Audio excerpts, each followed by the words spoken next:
Graça e paz, meus irmãos. Graça e paz, meus irmãos. Amém. Amém. Esse amor que nos ensina a viver, nós recebemos de Cristo. Nós recebemos de Cristo, Filho de Deus, o único que foi capaz de nos resgatar da condição de escravo do pecado. É desse amor, é esse amor que nos ensina a viver. Meus irmãos, eu tenho grande alegria, mais uma vez, nessa noite, de estar com essa responsabilidade diante dos irmãos. E eu sei que estou diante de um público que é muito misericordioso e compassivo. E eu agradeço a Deus pela vida dos irmãos e pela oportunidade que os irmãos me concedem nesse momento de poder compartilhar da palavra de Deus. Eu queria convidá-los nesse momento, sem mais demora. Quero convidar você, meu irmão, minha irmã, toda a igreja, a se colocar de pé. E nós vamos ler um texto muito conhecido, que fala desse amor, da pessoa de Cristo, o amor de Deus. João 3, de 16 a 21, nos diz assim: porque Deus amou o mundo de tal maneira que deu seu Filho unigênito, para que todo que nele crer não pereça, mas tenha a vida eterna. Porque Deus enviou o seu Filho ao mundo, não para que julgasse o mundo, mas para que o mundo fosse salvo por ele.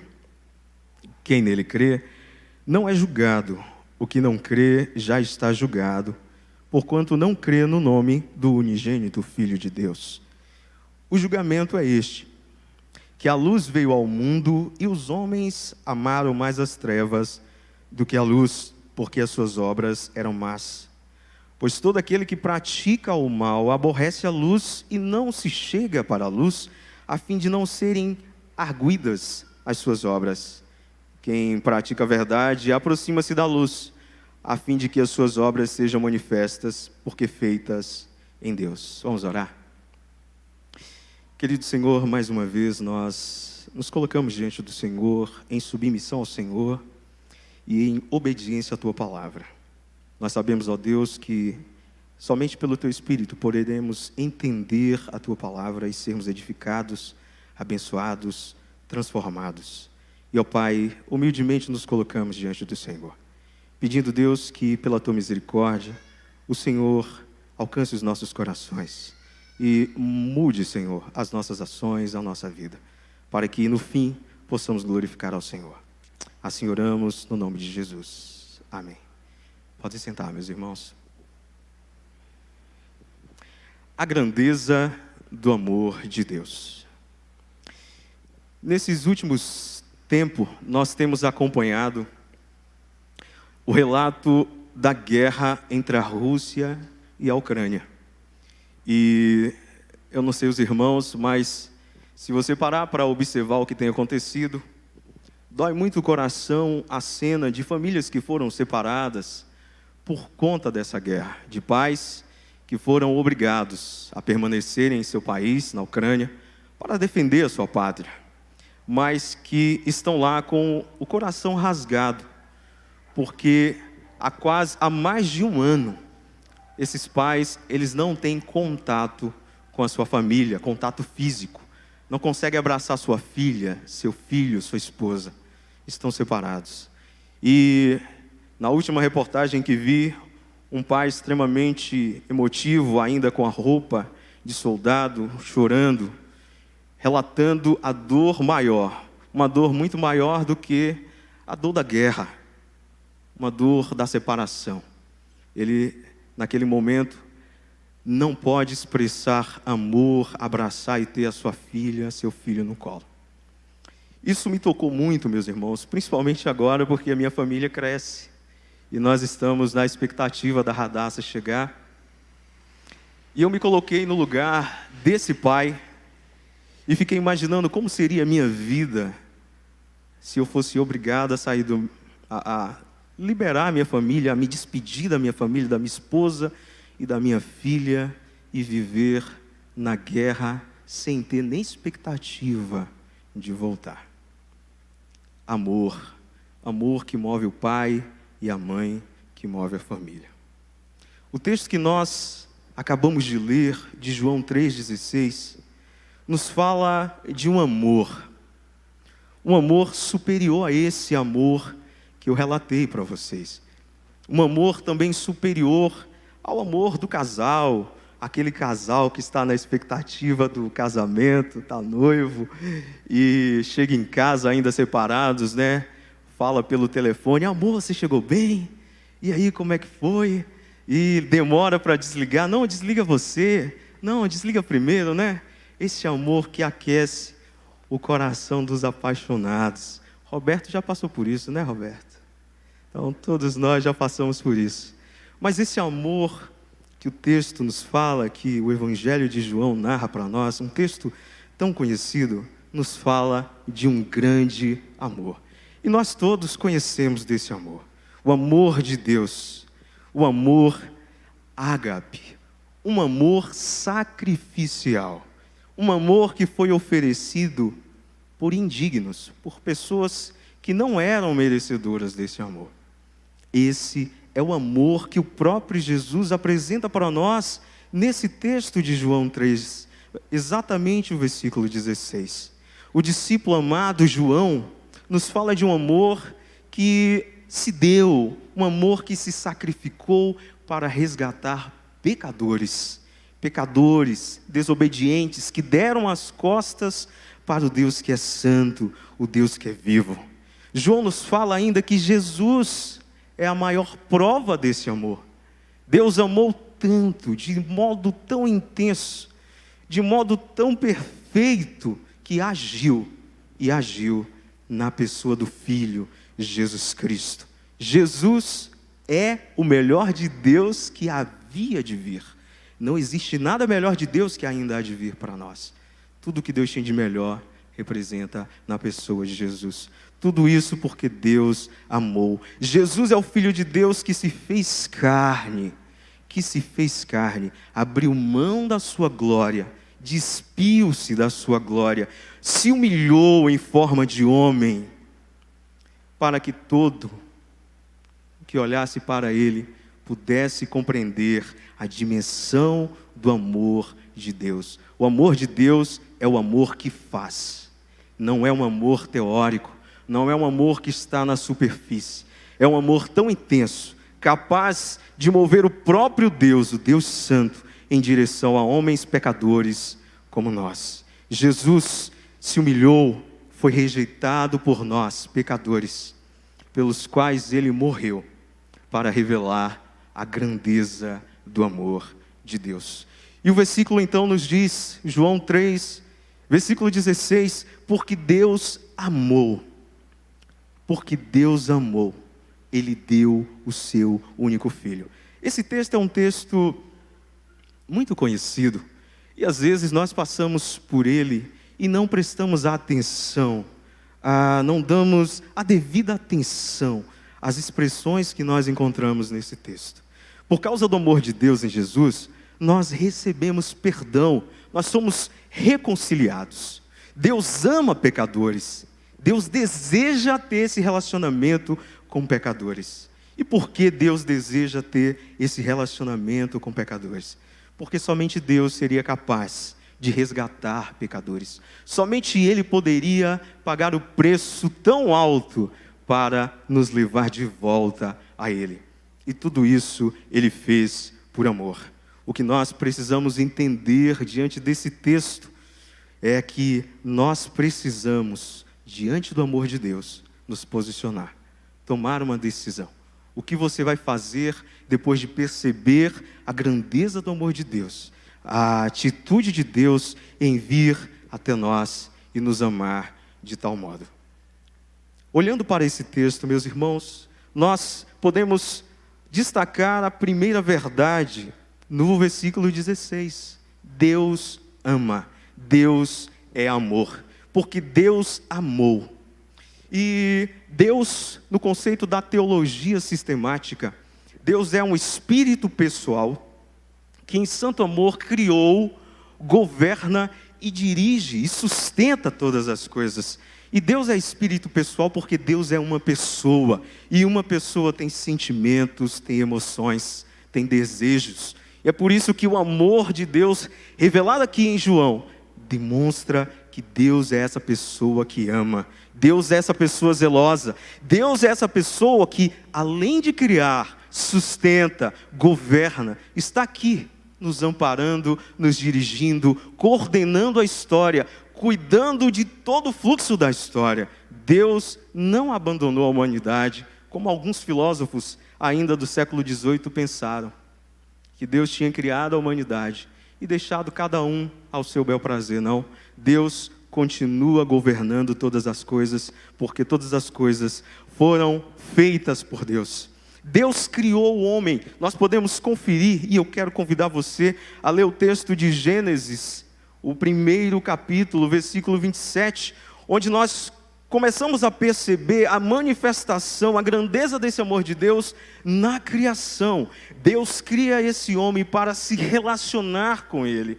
Vamos ler o capítulo 1 de Gênesis, o versículo 27, quando nos diz que: e criou Deus, pois o homem, a sua imagem, a imagem de Deus o criou, homem e mulher os criou. Veja que o amor da Trindade, Deus Pai, Deus Filho e Deus Espírito Santo, é um amor perfeito, que extrapolou, que chega a nós a partir da criação do homem. Mas a Bíblia também relata o momento em que o homem virou as costas para Deus, desprezou esse amor de Deus. Ainda em Gênesis, meus irmãos, nós podemos conferir lá no capítulo 3, versículo 6, quando nos diz sobre a queda do homem, quando nos diz sobre a desobediência do casal. Eles viraram as costas para o Deus Santo, o Deus de amor. Gênesis 3 nos diz assim: e viu a mulher que aquela árvore era boa para se comer e agradável aos olhos, e a árvore desejável para dar entendimento. Tomou do seu fruto e comeu, e deu também ao seu marido, e ele comeu. É o texto que nós encontramos em Gênesis 3:6, relatando exatamente o momento em que a humanidade, na figura de Adão e Eva, vira as costas para esse amor grandioso de Deus. E aí nós percebemos que ao longo da história do povo de Deus, Deus cuida tanto e quer demonstrar tanto esse amor, que a partir dessa queda, Deus inicia o seu plano de redenção. Nós podemos perceber isso na figura do patriarca Abraão, quando Deus o convida, o chama, para que de Abraão ele pudesse fazer uma grande nação. Para demonstrar amor, Deus faz isso. Para resgatar o homem, Deus faz isso. E em Gênesis 12, os versículos 1 e 2, você pode acompanhar comigo Gênesis 12, 1 e 2, nós encontramos essa narrativa, o convite de Deus a Abraão, quando nos diz: ora, disse o Senhor a Abraão, sai da tua terra, da tua parentela e da casa de teu pai, e vai para a terra que te mostrarei. É Deus dando sequência ao plano de redenção. É Deus mostrando amor, zelo para com seu povo. A nação de Israel foi cuidada por Deus, revelou, recebeu esse amor de Deus, a manifestação desse amor de Deus. Deus fez crescer em grande número essa nação. Deus, lá no tempo do Egito, ainda com esse povo, Deus o fez crescer. E nós podemos conferir lá no livro de Êxodo, o capítulo 1, versículo 7, quando Deus, ainda cuidando da história, dirigindo a história, dirigindo o homem que pecou, dirigindo o homem que virou as costas para ele, Deus então constrói, dirige a história desse povo, que aqui você poderia até pensar que não tem nada a ver comigo isso. Onde é que eu entro nessa história? Como é que um povo que eu nunca vi tem a ver comigo? Você já parou para pensar nisso? Mas a história da redenção diz que foi por meio desse povo que chegou o Salvador a nós. Ele nos alcançou. E isso demonstra o amor de Deus. E o texto nos diz E os filhos de Israel frutificaram, aumentaram muito e multiplicaram-se e foram fortalecidos grandemente, de maneira que a terra se encheu deles. Isso é a ação de Deus multiplicando o povo. E o povo nesse tempo foi escravo, nós sabemos da história. Faraó escravizou demais esse povo, e esse povo passou a se dirigir a Deus agora com oração, gemido, pedindo socorro, e Deus levanta Moisés, e tudo isso faz parte da trajetória de Deus para demonstrar amor, para revelar o seu desejo de resgatar o homem, de voltar o homem a ter um relacionamento com ele, e é na pessoa de Moisés que Deus liberta aquele povo e o conduz. E lá em Êxodo capítulo 12 ainda, meus irmãos, nós vamos conferir, eu quero te convidar mais uma vez, leia comigo, lá em Êxodo 12, os versículos 40 e 41. Nós encontramos essa narrativa, de modo que resumido, falando sobre a figura de Moisés como libertador desse povo, um instrumento de Deus para libertar esse povo. Ora, o tempo em que os filhos de Israel habitaram no Egito foi de 430 anos. Versículo 41, e aconteceu o quê? Ao cabo dos 430 anos, nesse mesmo dia, todas as hostes do Senhor saíram da terra do Egito. É o momento em que Deus, usando a vida de Moisés, liberta o povo das garras de Faraó. Isso tudo que eu estou falando para você é para te mostrar cronologicamente como Deus tem agido ao longo da história para resgatar o homem, para demonstrar amor. E o ponto mais alto dessa história, dessa ação de Deus, acontece depois de 400 anos de silêncio, quando o anjo visita uma jovem mulher, e todos nós sabemos o nome dela, Maria. A esperança brilhou nos olhos daquele povo, quando lá em Lucas, o evangelista narra para nós, Lucas capítulo 1, meus irmãos, dos versículos 31 a 33, nós podemos encontrar essa narrativa e de novo o traço, a costura, como Deus tem sido zeloso no meio da história, conduzindo toda a história até esse ponto em que Jesus vem a nós, em que Maria recebe a visita do anjo, e diz assim o texto: e eis que conceberás, e darás à luz um filho, a quem chamarás pelo nome de Jesus. Que maravilha, meu irmão. Deus conduzindo a história e revelando amor. Deus dizendo na sua ação que tem desejo de se relacionar com o homem. E Isaías já havia falado desse dia. Isaías já havia apontado, já havia dito que esse dia chegaria, em que Jesus seria enviado. E nós podemos ainda acompanhar o texto bíblico, porque a Bíblia, ela conta de ponta a ponta a história da redenção, o traço, a costura que Deus faz até chegar no resgate do homem. Isaías, ainda no capítulo 9, versículo 6, nós podemos encontrar também essa narrativa. Isaías falando desse Salvador que viria, desse Salvador que seria expressão maior do amor de Deus, Jesus Cristo. Isaías 9, o versículo 6, o que é que nós podemos ler? Porque o menino nos nasceu, um filho se nos deu, e o principado está sobre seus ombros, e se chamará o seu nome, Maravilhoso, Conselheiro, Deus Forte, Pai da Eternidade, Príncipe da Paz. É Deus demonstrando amor. Você ainda não conseguiu perceber onde é que você está nessa história? Você ainda acha que essa história não tem a ver com você? Pois eu penso que tem tudo a ver conosco. Tudo isso, tudo que Deus faz, Deus rasga a história e no momento certo da história, Ele entra em nossa história para revelar o seu amor. Veja quanto cuidado de Deus, quanto zelo de Deus por pecadores, desobedientes, que viraram as costas para um Deus santo. E Deus faz isso por amor.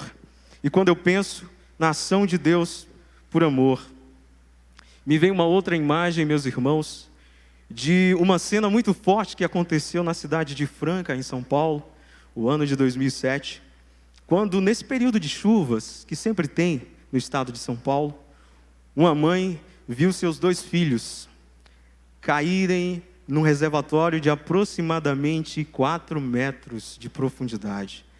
E os meninos de 8 e 9 anos, eles não sabiam nadar. E o desespero daquela mãe naquela chuva, e nós sabemos como é a chuva em São Paulo, a mãe se desesperou e se jogou, sem pensar, naquele reservatório.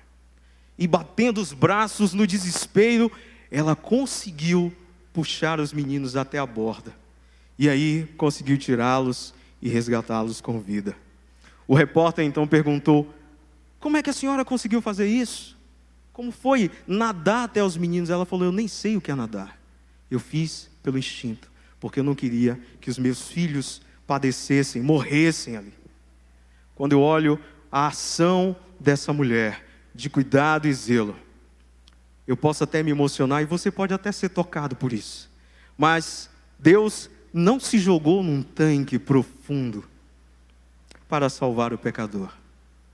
Ele, sendo santo, veio habitar com pecadores, na pessoa de Jesus Cristo. Olha que amor grandioso. Olha que Deus zeloso, meu irmão, minha irmã, cuidadoso. Tudo isso Ele fez por amor, para nos resgatar, para nos livrar da condenação. Você já conseguiu se achar nessa história? Você já conseguiu se perceber alvo da graça e do amor de Deus? Mas o texto ainda nos diz mais. Volte o seu olhar novamente para João 3,16. E nós podemos perceber ainda no mesmo versículo 16, que quando fala que Deus amou, Deus prova o seu amor. Deus amou de tal maneira, nos diz ainda o versículo 16, que deu o seu único filho. Deus ama e prova o seu amor. Deus ama e age. Deus ama e faz. E olha que esse texto de João 3,16 é uma continuidade da conversa de Jesus com Nicodemos. Nicodemos era um estudioso, um fariseu, que foi procurar Jesus à noite para conversar exatamente sobre esse plano de Deus, de Jesus, sobre a redenção, sobre a salvação.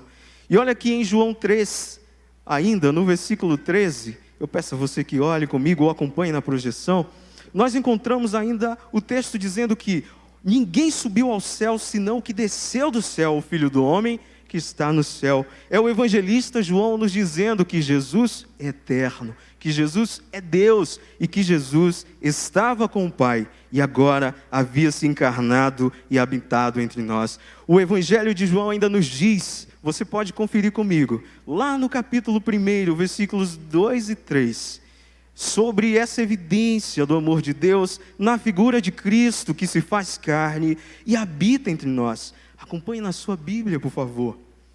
O texto nos diz: Ele estava no princípio com Deus. Todas as coisas foram feitas por intermédio dele, e sem ele nada do que foi feito se fez. Ele é o próprio Deus que, por amor a todos nós, ao mundo, ao homem pecador, veio habitar entre nós. Deus prova o seu amor quando Jesus foi humilhado, e quanta humilhação Jesus não sofreu. Ou você acha que você suportaria levar uma cruz pesada daquela? Ou você acha que ser traído pelos seus, na hora em que mais ele precisou, não causou dor ao coração de Jesus? Ou você não imagina, ainda hoje, quantos de nós ainda não estão virando as costas para esse Jesus? Deus prova o seu amor, meus irmãos, quando se humilha na pessoa de Cristo lá na cruz. A cruz era o símbolo para homens malvados, homens pervertidos, homens maldosos, homens que foram reprovados pela sociedade. E o Cristo, o único inocente, que sofreu sem merecer, recebeu a cruz como um pódio, por amor, para provar esse amor de Deus. E é o que nos diz Isaías 53, lá no versículo 7, e mais uma vez eu te convido, porque é a Bíblia nos conduzindo e nos mostrando a ação de Deus na história. Olha o que nos diz o texto de Isaías 53, 7, sobre essa humilhação que o meu Cristo, o meu Salvador, o nosso Redentor, padeceu. Ele foi oprimido e afligido, mas não abriu a sua boca. Como cordeiro foi levado ao matadouro, e como ovelha muda perante os seus tosqueadores, assim ele não abriu a boca. Que singela demonstração de amor.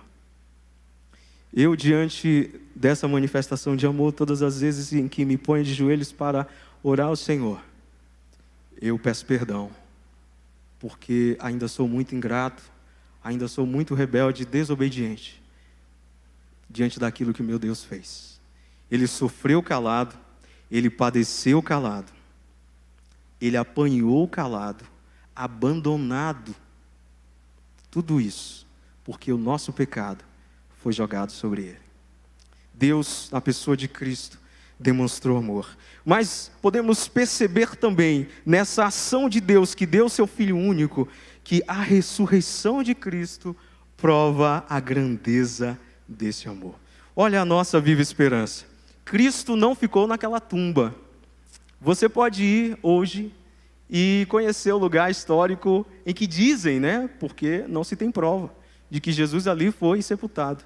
Mas você não vai encontrar os ossos do nosso Senhor Jesus Cristo. Você pode até encontrar os ossos do Maomé ou de qualquer outro ídolo de alguma religião, mas de Jesus jamais. Lá no finalzinho do livro de João e o início de Atos, nós vamos perceber que mais de 500 pessoas puderam presenciar a ressurreição de Jesus, Jesus sendo aceso aos céus. Isso prova que a ressurreição de Jesus demonstrou esse amor de Deus. Veja como Deus é zeloso. Você já conseguiu se perceber nessa história? Você já conseguiu se localizar nessa história? Tudo isso que Deus padeceu para nos resgatar. A ressurreição de Jesus é essa prova desse amor também. Veja o que o apóstolo Paulo nos diz lá em 1 Coríntios, o capítulo 1. Convido você mais uma vez, gentilmente, a me acompanhar nesse texto, na carta de Paulo, 1 Coríntios, capítulo 15, versículos 20 e 22. Você pode abrir a sua Bíblia e acompanhar comigo, por favor?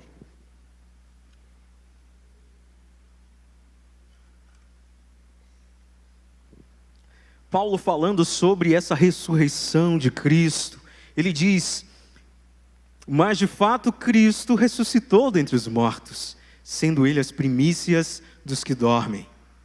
Versículo 21, visto que a morte veio por um homem. E aqui ele está falando de Adão, o homem que pecou e desobedeceu a Deus. Também por um homem veio a ressurreição dos mortos. E aqui ele está falando da figura, da pessoa de Jesus Cristo, o nosso resgatador, aquele que ao ressuscitar provou esse amor de Deus. E aí mais uma vez eu quero te convidar a pensar nesse amor olhando para uma ilustração. Os irmãos vão achar que eu estou muito assistindo os relatos da guerra, Mas ultimamente tenho sido muito impactado por essas informações.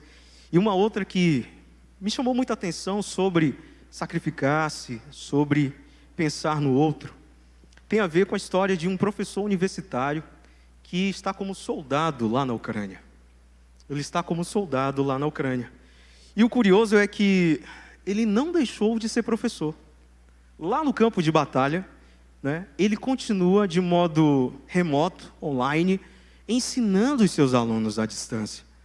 Por incrível que pareça, como é que alguém poderia, no meio da guerra, e vocês podem acompanhar, vocês vão perceber quantos civis estão morrendo, e tem alguém preocupado em ensinar, em educar. E ele disse que não quer que seus alunos percam a oportunidade de aprender, e que a vida dele tem muito mais significado, mesmo ele estando na guerra, mas ali passando esse ensinamento. E olhando para a história desse professor, meus irmãos, eu pude perceber que na batalha contra o pecado, nessa guerra que nós travamos contra o pecado, esse mundo que tenta com a sua filosofia, com as suas concepções, a nossa carne que com os desejos pecaminosos tenta nos influenciar, nessa batalha contra o pecado, o próprio Deus veio habitar entre nós para nos ensinar sobre o verdadeiro amor. E aqueles que creem em Jesus, eles têm o Espírito Santo habitando, dirigindo, orientando, convencendo, aperfeiçoando. Tudo isso é manifestação do amor e da graça do nosso Deus. por último, olhando ainda para o texto de João 3,16, nós podemos observar que Deus ama. E por amar, Deus age. E Deus age por um objetivo. Deus age para promover reconciliação. Veja se a partir do versículo, no finalzinho do versículo ainda 16, nós podemos perceber a fala de Jesus quando diz: olha, Deus amou, Deus enviou o seu único Filho para que todo aquele que nele crer não pereça, mas tenha a vida eterna. Você se encontrou nessa história? Deus ama, Deus se dá por um objetivo, para a reconciliação, para salvar todo aquele que crer no Filho como único e suficiente Salvador. Deus abre o caminho de reconciliação por meio da fé em Jesus. E aí o versículo 7 do capítulo 3, Jesus continua dizendo: porque Deus não enviou seu Filho ao mundo para julgar o mundo, mas para que o mundo fosse salvo por ele. A função do Filho não seria o julgamento, mas seria demonstrar, sim, a ação de Deus em reconciliar esse homem com ele, mas dar também ao homem a fé para crer nesse plano de salvação na pessoa de Cristo Jesus. E nós podemos ainda olhar para esse aspecto da fé como uma fé de quem deposita toda a sua confiança em Cristo Jesus. E aqui é importante pararmos um pouco. Crer em Jesus, até os diabos creem em Jesus. Quando Jesus, no livro de Mateus, no Evangelho de Mateus, foi expulsar um demônio, o demônio disse: o que temos nós contigo? Sabia quem era Jesus. Mas o crer aqui, meu irmão, minha irmã, meu amigo, é depositar toda a sua confiança naquele único capaz de te levar a um relacionamento perfeito com Deus Santo. Fé que Jesus fala aqui, para que todo aquele que nele crê, é dizer: eu creio que Jesus Cristo é o único e suficiente Salvador, o único capaz de me resgatar da condição de escravo do pecado. E o que é que o escritor da carta aos Hebreus vai nos dizer lá no capítulo 11, versículo 6, um texto também muito conhecido nosso, que fala dessa fé, dessa necessidade, dessa condição do homem diante desse grande amor de Deus. Nos diz ainda em Hebreus 11, 6, de fato, sem fé é impossível agradar a Deus, porquanto é necessário que aquele que se aproxima de Deus creia que Ele existe e que se torna galardoador dos que o buscam. Você pode visitar uma igreja por muito tempo, você pode se sentir bem no meio do povo de Deus, você pode até achar agradável as músicas que nós cantamos, você pode até achar organizado o culto, a liturgia que nós temos. Você pode até gostar das reuniões, dos almoços, de todo o social que a igreja promove. Olha, você pode até achar confortável a mensagem de amor que a Bíblia diz, que a Bíblia prega, mas eu preciso te dizer uma verdade: sem Cristo, você corre um grande perigo. Você precisa crer que Jesus Cristo é o único suficiente Salvador. O que Jesus diz é: não vale a pena você olhar para a igreja como um clube social, aquele encontro semanal. Não vale a pena você olhar apenas para a igreja como o seu momento de lazer, o seu momento de bons laços de amizade. Não é isso. O verdadeiro relacionamento é com o autor e consumador da nossa fé, Jesus Cristo, aquele único que pode te levar a se relacionar com Deus. É disso que Jesus está falando: crer, depositar a fé no Filho de Deus. Romanos ainda 5, no capítulo 5, versículo 1, vai nos falar dessa fé que nos foi dada na ação de Cristo, no ato de Cristo ter vindo a nós, para que pudéssemos crer nele como o único e suficiente Salvador, o nosso resgatador, aquele que pagou a nossa dívida, Jesus Cristo. Romanos capítulo 5, versículo 1 diz: justificados, pois, mediante a fé, temos paz com Deus, por meio de nosso Senhor e Salvador Jesus Cristo. Essa justificação só acontece mediante a fé. E ser justificado, tornar-se justo somente pela ação regeneradora do Espírito Santo. É disso que Jesus fala, crer para obter a vida eterna. A reconciliação é um relacionamento com Deus. E o próprio Jesus vai falar disso. Lá em João capítulo 17, nós podemos ainda, conversando sobre essa fé, sobre esse modo de crer, nós encontramos o próprio Jesus falando dessa vida eterna, desse relacionamento com Deus. E João 17, o versículo 3 nos diz, e a vida eterna é esta, que te conheçam a ti, só, por único Deus verdadeiro e a Jesus Cristo, a quem enviaste. Vou te perguntar mais uma vez, você já se percebeu nessa história? Você já conseguiu se localizar nessa história? Isso é amor de Deus. Deus que age e Deus que dá até a fé para que nós pudéssemos crer, para que você possa crer nele, na pessoa de Cristo Jesus. Tudo isso para a reconciliação. E reconciliação é relacionamento com Deus. O homem lá no Jardim do Éden perdeu a oportunidade de viver essa comunhão plena com Deus. A Bíblia relata que o homem, que Deus descia, passeava no jardim com o homem, conversava. Que relacionamento perfeito. Mas o pecado entrou no jardim e o homem foi expulso do jardim e do relacionamento. E é disso que a Bíblia agora nos fala, tudo que Deus faz na história. Deus intervém na história, meu irmão, minha irmã, meu amigo, para nos alcançar, para revelar amor, para nos levar de volta a esse relacionamento perfeito. E você pode estar satisfeito com esse relacionamento que o mundo te dá, com as filosofias, com os prazeres, com a vida fácil, com tudo fácil que nós alcançamos. Mas deixa eu te dizer, você ainda não teve experiência com Deus, então você não sabe que é uma experiência maravilhosa. E hoje, quem sabe, não seja a hora de você repensar e se perceber nessa história, e se localizar, e entender que esse amor derramado na pessoa de Cristo Jesus foi para te alcançar também. Para provar do amor de Deus, o homem precisa ouvir a palavra de Deus quando diz, lá em Isaías 55, versículo 7.